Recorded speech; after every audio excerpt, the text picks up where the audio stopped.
নিয়ে বলা আমার জন্য খুবই খুবই কঠিন। এটা আমার জন্য আরেকটা কারণেও খুব কঠিন, তার কারণ হচ্ছে আমি খুব খারাপ বক্তা।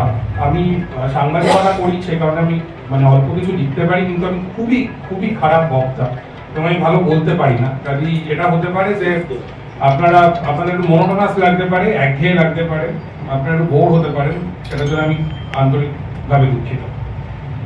তৃতীয় যে কারণে আমার জন্য প্যালেস্টাইন নিয়ে কিছু বলা খুব ডিফিকাল্ট হয়ে উঠেছে, বিশেষ করে 2023 সালের পরে, তার কারণ হচ্ছে যে আমি ব্রিটেনের যে প্যালেস্টাইন সলিডারিটি ক্যাম্পেইনের সঙ্গে আমি কাজ করি, এবং আমি যখন 7ই অক্টোবরের পরে যখন ইসরায়েল খোলাখুলি গণহত্যা শুরু করলো 23 সালে, সেই সময় আমরা অনেকেই সিদ্ধান্ত নিয়েছিলাম যে আমাদের যে উদ্বৃত্ত সময়, সেই উদ্বৃত্ত সময় আমরা যেহেতু সেই সময় আমি লন্ডনে ছিলাম, সেই উদ্বৃত্ত সময় আমরা ব্রিটেনের প্যালেস্টাইন সংহতি আন্দোলনে আমরা ব্যয় করব, এই সিদ্ধান্ত আমরা অনেকে মিলে নিয়েছিলাম।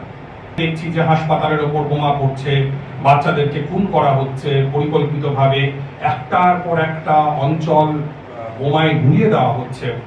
সেই জায়গা থেকে আমরা সিদ্ধান্ত নিই যে এর বিরুদ্ধে কিছু একটা করা দরকার, এবং ব্রিটেনের দীর্ঘদিন ধরে প্যালেস্টাইন মুভমেন্ট খুব শক্তিশালী একটা আন্দোলন, এবং আমরা তাতে জড়িয়ে পড়ি, আমরা তাতে অংশ নিই। কিন্তু এই আন্দোলনে অংশ নেওয়ার একটা ট্রমাটিক একটা অভিজ্ঞতা, এবং এমন একটা ট্রমা যেটা হয়তো আমাদের অনেক জীবনের অনেক বছর আমাদেরকে তাড়া করবে। আমি যেহেতু সাংবাদিকতা করি, সেহেতু বেন জামাল, যিনি ব্রিটেনের পিএসসির সর্বোচ্চ সংগঠক, তার সঙ্গে যখন আমার কথা হয়, তিনি আমায় বলেন যে তুমি কিভাবে কন্ট্রিবিউট করতে পারো। আমি তাকে বলি যে আমি যেহেতু সাংবাদিকতা করি, আমি ডকুমেন্টেশনের কাজ করতে পারি, আমি যে কোনো ধরনের ডকুমেন্টেশনের কাজ, লেখালেখির কাজ, রিপোর্ট তৈরির কাজ আমি করতে পারি।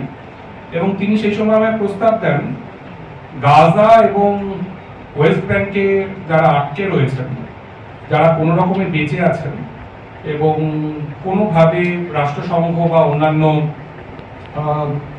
সংস্থার সাহায্য প্রার্থী, তাদের বয়ান, তাদের ন্যারেটিভ, সেগুলো সংগ্রহ করা, কখনো ভিডিও ইন্টারভিউয়ের মাধ্যমে, কখনো আল জাজিরা বা অন্যান্য যে সমস্ত আন্তর্জাতিক সংবাদ সংস্থার প্রতিনিধিরা প্যালেস্টাইনে দাঁড়িয়ে এই একটা বিভৎস গণহত্যার সাক্ষী থাকছেন, তাদের সঙ্গে কথা বলার ভিত্তিতে, এবং অন্যান্য বিভিন্ন ভাবে এই ডকুমেন্টেশনের কাজটা আমরা অনেকে মিলে শুরু করি। এবং সেটার একটা অংশ ইন্টারন্যাশনাল কোর্ট অফ জাস্টিসে যখন সাউথ আফ্রিকা সরকারের মাধ্যমে এগুলো পাঠানো হয়, আমাদের কাজও সেখানে ছিল। এবং এটা একটা বিভৎস অভিজ্ঞতা, বিশেষ করে বাচ্চাদের বাবা মায়েদের কাছ থেকে যখন তাদের সন্তানের সাথে ঘটে যাওয়া ঘটনাগুলোর বিবরণ আমরা শুনি, বা সেই ছবিগুলো যখন আমাদের হোয়াটসঅ্যাপ গ্রুপ বা অন্যান্য জায়গায় বিভিন্ন এজেন্সির ছবি, সেই ছবিগুলো যখন আমরা যখন দেখি, তার একটা তীব্র মানসিক একটা অভিঘাত হয়, এবং এটা আমাদের অনেককেই মানুষ হিসেবে অনেকটা ভেঙে চলে দিয়েছে বলতে পারেন। এই প্যালেস্টাইনটা আমাদের কাছে, অনেকের কাছেই আর 5টা রাজনৈতিক ইস্যুর মতো একটা ইস্যু হিসেবে থাকেনি। এটা একটা বাস্তবতা হয়ে উঠেছে, একটা দুর্লঙ্ঘ বাস্তবতা, যে বাস্তবতার সঙ্গে আমাদের বাঁচতে হচ্ছে। এবং আমি এটাও জানি যে এই ঘরেও এরকম অনেকে আছেন যারা নিয়মিত প্যালেস্টাইনের চলমান গণহত্যা ফলো করেন, তাদের অনেকের কাছেও আর কি সেটা আসলে একই রকমের বাস্তবতা, যে বাস্তবতাটা মধ্যে থাকতে ভালো লাগে না, যে বাস্তবতার মধ্যে থাকতে অসুবিধা হয়। একটা উদ্যোগ রয়েছে প্যালেস্টাইনের মানুষজনের, উই আর নট নাম্বারস, আমরা শুধু সংখ্যা নই। প্যালেস্টাইনকে গোটা পৃথিবী গত 2.5 বছর ধরে শুধু সংখ্যা দিয়েছেন, শুধু সংখ্যা। কোভিডের সময় আমরা সবাই যেমন সংখ্যা হয়ে গিয়েছিলাম, এটাও সেরকম, প্রত্যেকদিন সংখ্যাটা বাড়তে থাকে। এবারে যেটা হয়, মানুষ একদিন কাঁদে, 2 দিন কাঁদে, 1 সপ্তাহ কাঁদে, তারপর নাম হয়ে যায়, চুপ করে যায়। তারপর আর কান্নাও থাকে না, মানে কান্নাটাও খুব বোরিং হয়ে যায়। মানে আপনি আপনি কত কাঁদবেন, আপনি কতবার ভেঙে যাবেন, আপনাকে বাঁচতে হবে। প্যালেস্টাইনের ক্ষেত্রেও আসলে তাই হয়েছে। প্রত্যেক দিন যে বিভৎসতা, সেই বিভৎসতার বর্ণনা এখানে 3 ঘন্টা ধরে দেওয়া যায়, দেওয়ার প্রয়োজন নেই, কারণ এই নিয়ে অজস্র লেখা হয়েছে, অজস্র কাজ হয়েছে।